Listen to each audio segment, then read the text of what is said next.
आपका छत्तीसगढ़ कौशल्या भूमि। मैं हूं आपके साथ रही बुलेटिन की शुरुआत करते हैं। केंद्रीय गृह मंत्री अमित शाह 3 दिन के छत्तीसगढ़ दौरे पर है। शुक्रवार रात वह राजधानी रायपुर पहुंचे, जहां अधिकारियों से मिली जानकारी के मुताबिक गृह मंत्री 25 अगस्त तक अंतर्राज्यीय समन्वय बैठक समेत कई कार्यक्रमों में शामिल होंगी।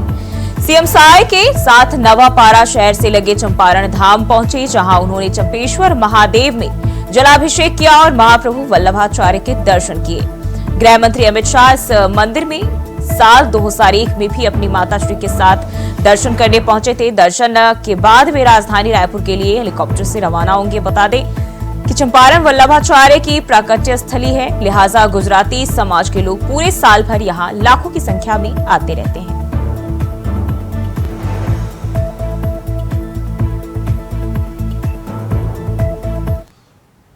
और केंद्रीय गृह मंत्री अमित शाह के छत्तीसगढ़ दौरे को लेकर प्रशासन हाई अलर्ट मोड पर है। राजधानी रायपुर में पुलिस प्रशासन केंद्रीय मंत्री शाह की सुरक्षा के लिए पूरी तैयारी में है।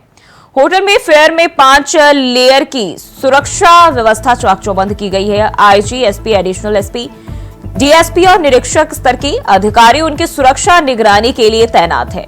बता दें, केंद्रीय गृह मंत्री अमित शाह आज से 2 दिनों तक रायपुर रहेंगे और होटल के चारों तरफ भी पुलिस डोम तैयार किया गया है। साथ ही ड्रोन और दूरबीन के जरिए होटल के आसपास कड़ी निगरानी रखी जा रही है।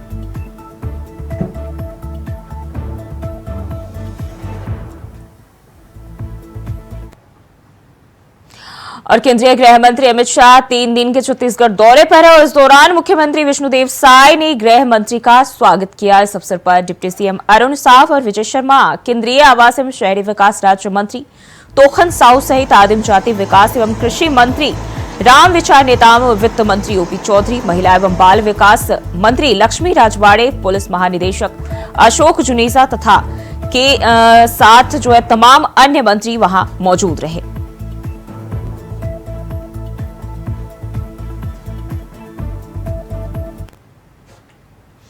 और वहीं केंद्रीय गृह मंत्री अमित शाह के छत्तीसगढ़ दौरे को लेकर डिप्टी सीएम और गृह मंत्री विजय शर्मा ने बताया कि केंद्रीय गृह मंत्री शाह प्रदेश में पूरी दृढ़ता और ताकत के साथ नक्सलियों के खिलाफ कार्रवाई करेंगे और नक्सलियों के आत्मसमर्पण के लिए उचित माहौल बनाने लॉ एंड ऑर्डर पुलिस विभाग की समीक्षा बैठक लेंगे। इसके अलावा प्रदेश के सभी महत्वपूर्ण विषयों पर चर्चा होगी।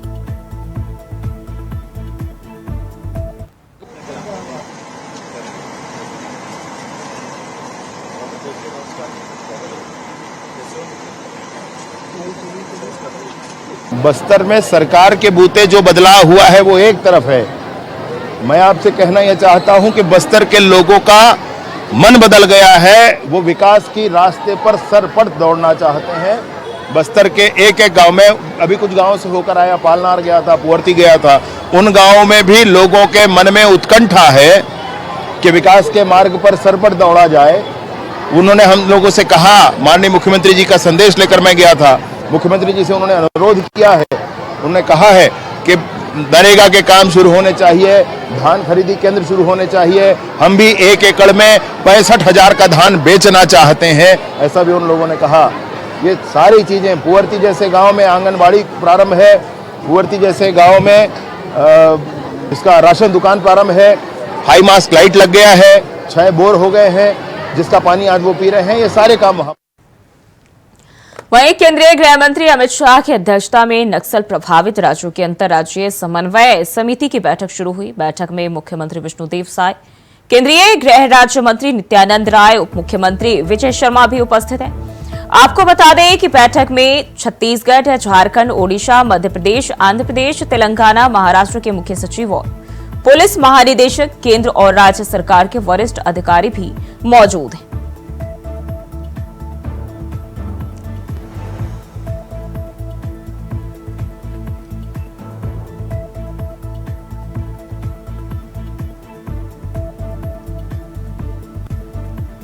तो केंद्रीय गृह मंत्री अमित शाह बैठक कर रहे हैं, जहां सीएम साय यहां मौजूद है।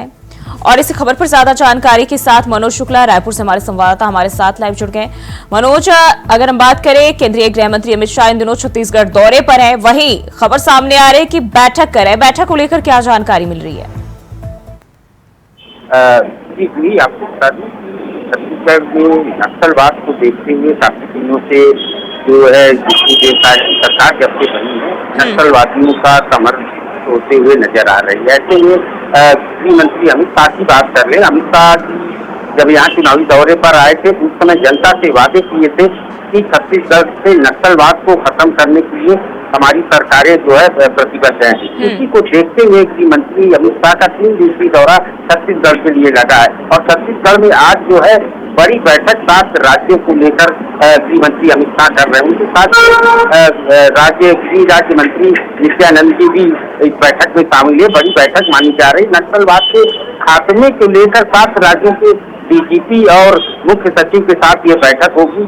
उनके साथ विस्तार से चर्चा होगी कि कैसे नक्सलियों का खात्मा हो सके। नक्सलियों अगर खात्मा पूरी तरह से नहीं हो सकता तो इसको कैसे कार्य किया जाए। जो राज्य छत्तीसगढ़ से सटे हुए राज्य प्रभावित है उन सभी राज्यों के डीजीपी और मुख्य सचिव इस बड़ी बैठक में शामिल है और ये बैठक जो है पूरी अमित शाह की अध्यक्षता में हो रही है और निश्चित रूप से नक्सलवाद के खात्मे के लिए इस बैठक में कुछ न कुछ निर्णय निकल पाएगा। कि बिल्कुल, अगर हम बात करें जिस तरीके से नक्सलवाद की प्रदेश में ये काफी ज्यादा जो है प्रभावी है और कहीं ना कहीं हम देखें लगातार जो सरकारें रही हैं वो इसको लेकर नकेल कसने की तैयारी में रही है। हालांकि अगर हम बात करें बीजेपी के दौर की तो कई सारे ऐसी भी खबरें सामने आई है जब नक्सलियों पर नकेल कसने की कोशिश की गई है, कई सारे नियम लाए गए, कई नक्सलियों को मार भी गिराया गया है।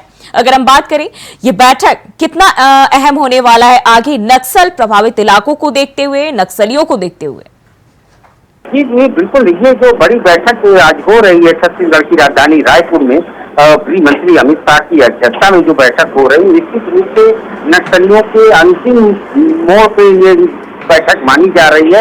इस बैठक के बाद कुछ न कुछ इसमें जो है आपको बता दें सूत्रों के हवाले से जो जानकारी अभी मिल पाई है उसमें ये भी कहा जा रहा है कि इस बैठक में जो है केंद्रीय सुरक्षा एजेंसियों को भी शामिल किया जाएगा। नक्सलवाद को काटने के लिए उनके जो केंद्रीय सुरक्षा एजेंसियां हैं उनके और राज्यों के समन्वयक से जो है नक्सलवाद के खात्मे पर इस बैठक में चर्चा होनी शुरू हो गई है और इसमें जो 7 राज्य जुड़े हुए हैं वो भी नक्सलवाद से प्रभावित है कहीं न कहीं। इससे सबसे बड़ी बात ये निकल कर ये आती है कि नक्सलवाद से जो है राज्यों का विकास नहीं हो पा रहा है। इस वजह से जो है गृह मंत्री अमित शाह जो है इन 7 राज्यों को लेकर जो नक्सल प्रभावित राज्य सभी राज्यों को एक साथ लेकर इस बैठक में सब आज शामिल है। मनोज, जिस तरीके से हम देखें नक्सलियों पर लगाम लगाने के लिए सरकार लगातार जो है प्रयास कर रही है, कदम उठा रही है और कहीं ना कहीं हम देखें नक्सलियों के लिए ये भी जो सरकार की ओर से प्रावधान किए गए, योजनाएं बनाई गई कि अगर वो खुद समर्पण कर रहे हैं तो कहीं ना कहीं उनके लिए सजा में छूट दी जाएगी। साथ ही साथ उनके अन्य जो चीजें हैं उसकी जो निगरानी है सरकार करेगी, देखरेख सरकार करेगी। तो क्या आगे भविष्य में और भी इस तरह की कुछ चीजें देखी जा सकती हैं? ये बिल्कुल छत्तीसगढ़ में सरकार की योजना है। अगर नक्सली मुख्य धारा से जुड़ते हैं तो उनके रहने, उनके जीवन यापन करने के लिए सरकार यहाँ तमाम योजनाएं भी निकाली हुई है। कुछ नक्सलियों का आत्मसमर्पण भी हुआ है। तो ऐसे में माना जा रहा है कि जब सरकार बनी है निश्चित रूप से कहीं न कहीं नक्सलियों में बौखलाहट देखने को मिल रही है, घबराहट देखने को मिल रही है और कुछ नक्सलियों का आत्मसमर्पण भी हुआ है और कुछ बहुत सारे नक्सली मारे भी गए हैं। तो ऐसे में कहीं न कहीं उनके अंदर भी एक हदफ सा बन चुका है कि अब सरकार हमारे पीछे पड़ चुकी है या अब हम लोगों को या तो ये रास्ता छोड़ना होगा या तो मुख्य धारा से जुड़ने के लिए हम लोगों को बाध्य होना पड़ेगा। कहीं न कहीं उनके अंदर ये डर सा बन चुका है। जी बैठक में अगर बात करें केंद्रीय गृह मंत्री अमित शाह है, इसके साथ साथ जो है मुख्यमंत्री भी मौजूद है। इसके साथ अन्य कौन कौन सी नेता अधिकारी इसमें शामिल है? जी आपको बता दूं कि गृह मंत्री अमित शाह की इस बड़ी बैठक में मुख्यमंत्री समेत केंद्रीय गृह राज्य मंत्री नित्यानंद राय भी मौजूद है और साथ में यहाँ के डिप्टी सीएम विजय शर्मा जिसके पास गृह विभाग भी है वो भी मौजूद है और साथ में 7 राज्यों के जो है मुख्य सचिव जो है मौजूद है और डीजीपी 7 राज्यों के इस बैठक में मौजूद है और निश्चित रूप से आज नक्सलवाद से ये बैठक इससे अच्छे परिणाम निकलने की उम्मीद दिख रही है। जी बहुत बहुत शुक्रिया मनोज तमाम जानकारी के लिए।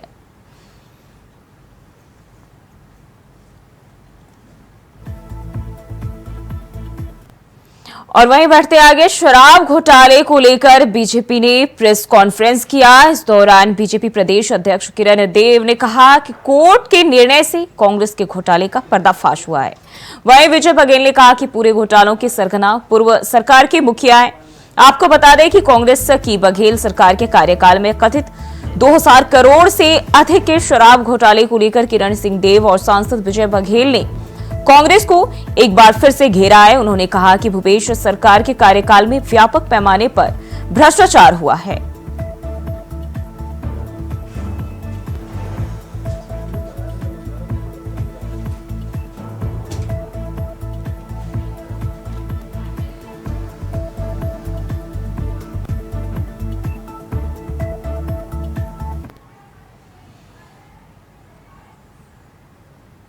बढ़ते हैं आगे, खबर रायपुर से है, जहां लाइट मेट्रो ट्रेन शुरू करने के महापौर एजाज ढेबर की योजना पर सवाल उठ गया है। पूर्व मंत्री और विधायक राजेश मूणत ने मॉस्को के ट्रांसपोर्ट मिनिस्टर के साथ किए गए कथित एमओयू को लेकर हमला बोला है। उन्होंने कहा कि महापौर ढेबर जिस एमओयू का जिक्र कर रहे हैं, इस तरह का एमओयू एक देश दूसरे देश के साथ तभी कर सकता है जब कैबिनेट समिति की मंजूरी मिले हो।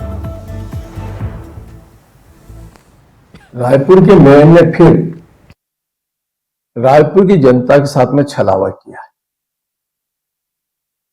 रायपुर के मेयर 4.5 साल से हैं, चुनाव के नजदीक पहुंचते पहुंचते मॉस्को में ट्रांसपोर्ट मिनिस्टर के साथ एमओयू संपन्न किया।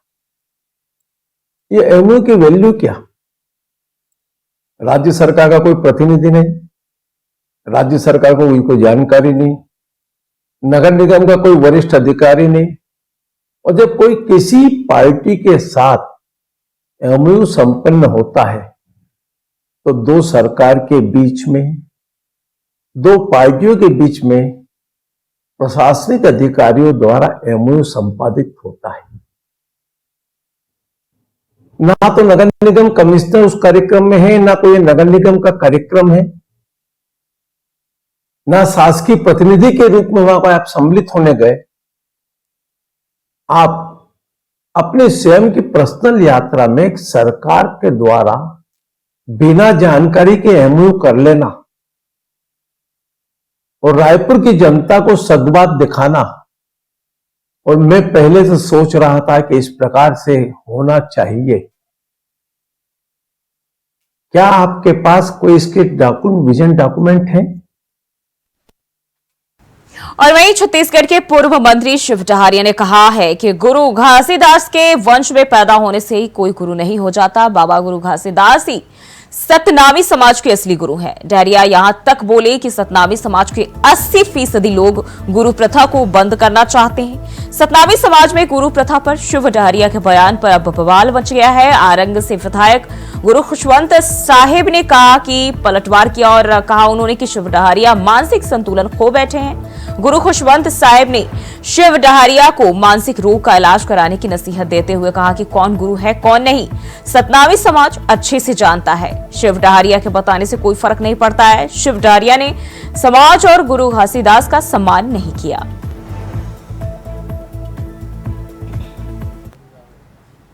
डहरिया जी इनका मानसिक संतुलन हिल गया।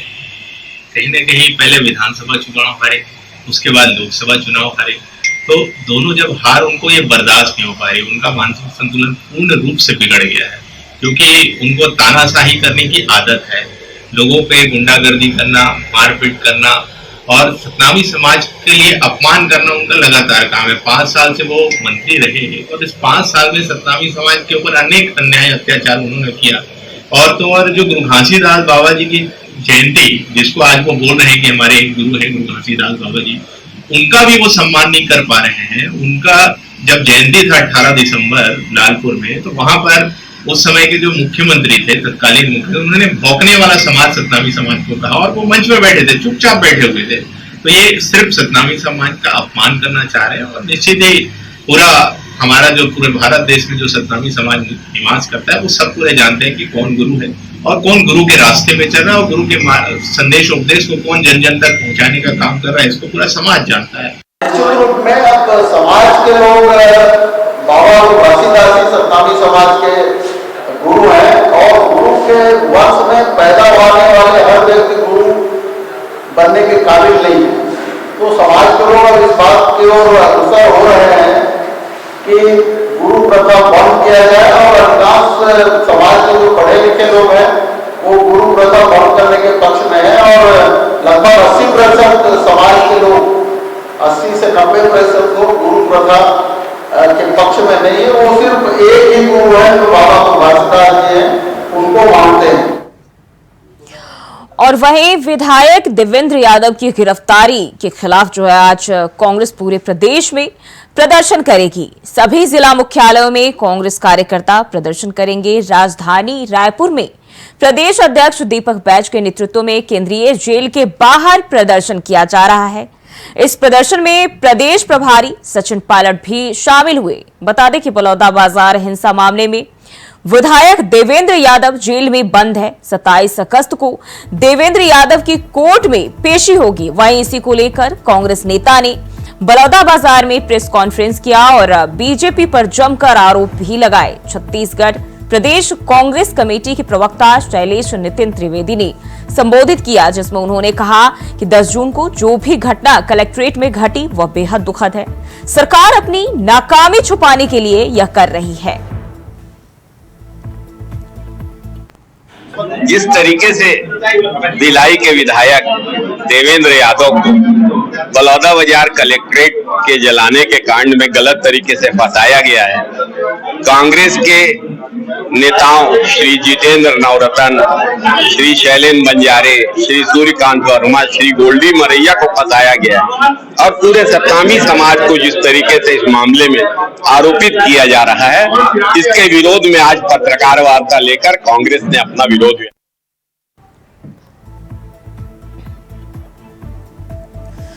और इसी खबर पर ज्यादा जानकारी के साथ एक बार फिर से मनोज शुक्ला हमारे साथ लाइव जुड़ गए। मनोज, इस तरीके से देखिए बलौदाबाजार हिंसा पर लगातार जो है सियासत जारी है, कितने लोगों की गिरफ्तारी हुई है, लेकिन अभी भी जो ये हल्ला बोल है वो खत्म होने का नाम नहीं ले रहा। और इसी को लेकर आज कांग्रेस का प्रदर्शन, क्या जानकारी?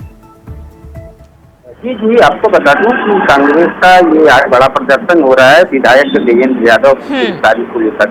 देवेंद्र यादव को बलौदाबाजार हिंसा मामले में पुलिस द्वारा जो है गिरफ्तार किया गया है। इसे लेकर अब यहाँ पर सियासत भी तेज हो गई है जब से विधायक की गिरफ्तारी हुई है।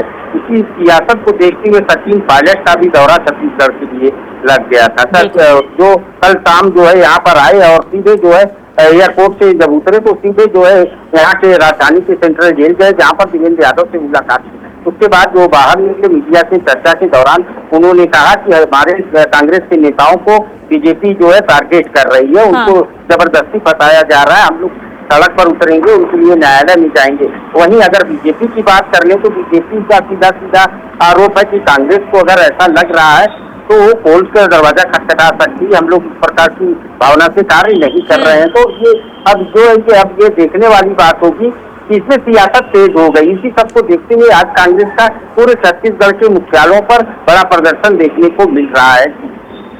बिल्कुल मनोज, अगर हम देखें जिस तरीके से तो पहले भी खबर सामने आई है कि कांग्रेस के कई अन्य कार्यकर्ता भी जो है गिरफ्त में आए हैं पुलिस के, उन लोगों को लेकर किसी तरह की सियासत नहीं देखी गई। लेकिन जब बात देवेंद्र यादव पर आई, विधायक पर आई, तो देखे तो प्रदर्शन और कांग्रेस के जो हल्ला बोले वो तेज हो गए। क्या वजह रही?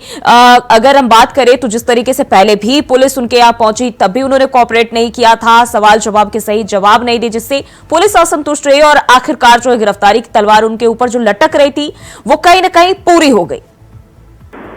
जी पुलिस का कहना है कि हम लोगों ने 4 बार जो है विधायक को नोटिस जारी किया और पूछताछ के लिए बुलाया, लेकिन वो कभी भी हाजिर नहीं हुए। और वहीं कांग्रेस की बात करें तो कांग्रेस कह रही है कि हम लोगों के साथ छलावा हुआ, विधायक के साथ छलावा की है पुलिस ने।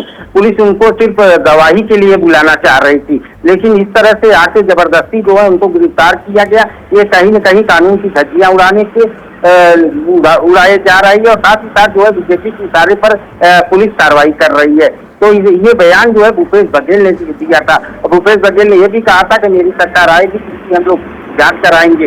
तो इस प्रकार की अब इसमें जो है सियासत तेज हो गई है। सब मिला के बलौदाबाजार हिंसा मामले में जो है पूरी तरह से सियासत, जब बलौदाबाजार इनका मामला हुआ था तब से लगातार जो है छत्तीसगढ़ में आरोप प्रत्यारोप का दौर चल रहा है पार्टियों के बीच में, लेकिन कोई भी निष्कर्ष पर अभी तक पुलिस नहीं पहुंच पाई है। जी बिल्कुल। आज हम अगर प्रदर्शन की बात करें तो बताया जा रहा है प्रदेश भर में जो है ये प्रदर्शन किए जाएंगे कांग्रेस की ओर से। किन किन जगहों पर विशेष निगरानी रखी जा रही है, क्योंकि कांग्रेस के जो कार्यकर्ता है, नेता है, वो तमाम जगहों पर प्रदर्शन करेंगे। ऐसे में सुरक्षा व्यवस्था की बात कर ले, किस तरह की देखी जा रही है?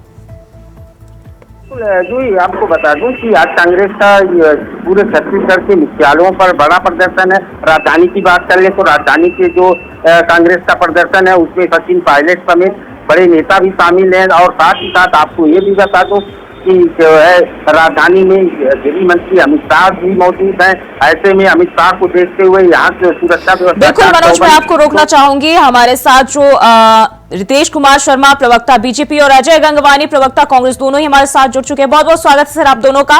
सबसे पहले अजय गंगवानी जी, मैं आपके पास आना चाहूंगी। बात करें तो जिस तरीके से अब कांग्रेस विधायक की गिरफ्तारी के बाद जो प्रदर्शन की तैयारी है कांग्रेस की तरफ से, क्या लगता है आपको, आप इस पर क्या कहते हैं? देखिए सुनील जी, महत्वपूर्ण है जिस प्रकार से बलौदाबाजार की जो घटना है, कहीं ना कहीं पुलिस प्रशासन की, सरकार की और उसकी जो लापरवाही का नतीजा है। अगर सही समय पे सतनामी समाज के प्रतिनिधिमंडल से, उनके वरिष्ठ नेताओं से विश्वास में लेके चर्चा की गई होती तो शायद इतिहास की इतनी जो दुर्भाग्यजनक घटना को शायद रोका जा सकता था। परंतु जिस प्रकार से हम देख रहे हैं कि अपनी गलती का, अपनी लापरवाही को ठीकरा हमारे विधायक की गिरफ्तारी करके कांग्रेस और विपक्ष पे फोड़ने का जो दुष्प्रयास भारतीय जनता पार्टी उनके नेता कर रहे हैं, इसी प्रकार से जो ही लोकतंत्र में स्वीकार्य नहीं है। महत्वपूर्ण बात यह है कि हमारे विधायक की आप गिरफ्तारी कर रहे हैं। आज 17 धाराओं में आप जो टारगेटेड कार्रवाई कर रहे हैं, घटना के 67 डेज तक क्या आपकी सरकार सोती रही, क्या पुलिस प्रशासन सोता रहा? सबसे महत्वपूर्ण बात हुई जी, आप देवेंद्र यादव जी की गिरफ्तारी कर रहे हैं। देवेंद्र यादव जी उस घटना के समय जो वहां कलेक्टर कार्यालय में आगजनी की घटना हुई, क्या देवेंद्र यादव जी मौजूद थे? नहीं।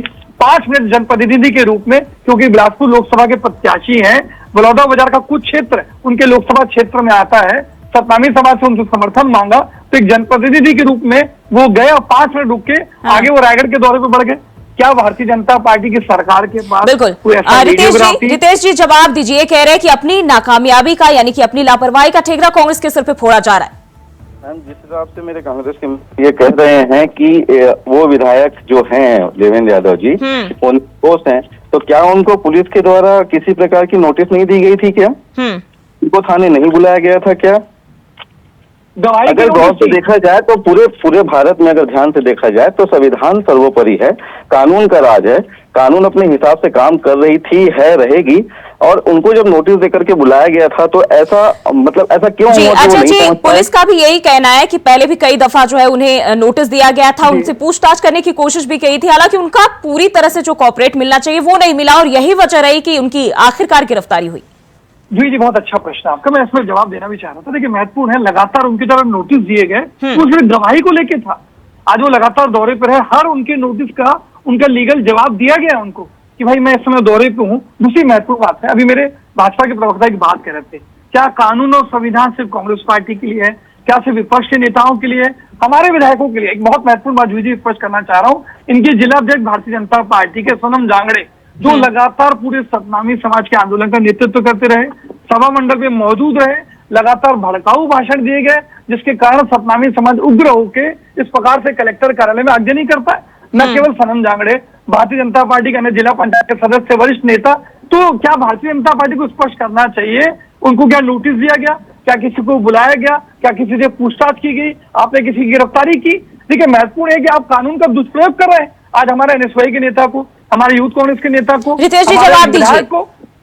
मेरा ये बोलना है मैम कि बलौदाबाजार वाले मामले में क्या केवल विधायक देवेंद्र यादव की गिरफ्तारी हुई है? क्या भाजपा के नेताओं के नाम बता दीजिए, 4 नेताओं के नाम जिसको गिरफ्तार किया आपने। चलिए जी, खुद ही चुनौती देता हूं आपके चैनल पे, इंडिया वॉइस के लोकप्रिय चैनल है, आपके दर्शक देख रहे हैं, या भाजपा के प्रवक्ता बता दें कौन से 3 नेताओं की गिरफ्तारी की आपने भाजपा के, बता दीजिए। चलिए नाम बताइए, सुनना चाहते हैं। मैं भी सवाल है कि मैं ये पूछ रहा हूँ कि केवल देवेंद्र यादव जी की ही बस गिरफ्तारी हुई है क्या?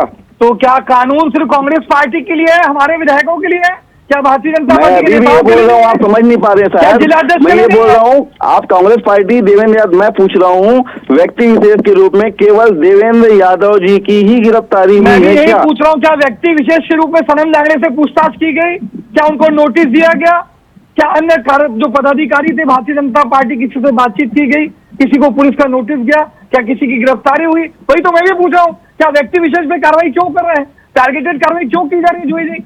यही तो सबसे बड़ा यश प्रश्न है। हम लेकिन पहले भी आप देख अभी रहे हैं। मेरे को बोल रहे हैं कि व्यक्ति विशेष, और मैं आपको फिर से वही लाना चाहता हूँ, अभी आप जिस आंदोलन को कर रहे हो वो कांग्रेस के विधायक, ऐसा नहीं है साहब। मैं वहाँ पे देखिए, एक भाजपा व्यक्ति प्रवक्ता उपस्थित मित्रों, एक रहा, बात आप समझ देवेंद्र लीजिए, यादव अगर उपस्थित हमारे रहे। विधायक को टारगेटेड रूप से अपनी गलती और लापरवाही को ढकने के लिए आज जो इंटेलिजेंस बिल्कुल था जी, आप बिल्कुल 25 बहुत बहुत दिन शुक्रिया आप तक दोनों का हमारे साथ जुड़ने के लिए और बातचीत करने के लिए। तो लगातार विधायक देवेंद्र यादव को लेकर जो है सियासत देखी जा रही है और इस पर कांग्रेस और बीजेपी के बीच वार पलटवार का दौर लगातार जारी है। फिलहाल के लिए छत्तीसगढ़ कौशल्या भूमि में बस इतना ही। खबरों के लिए बने रहिए इंडिया वॉइस के साथ।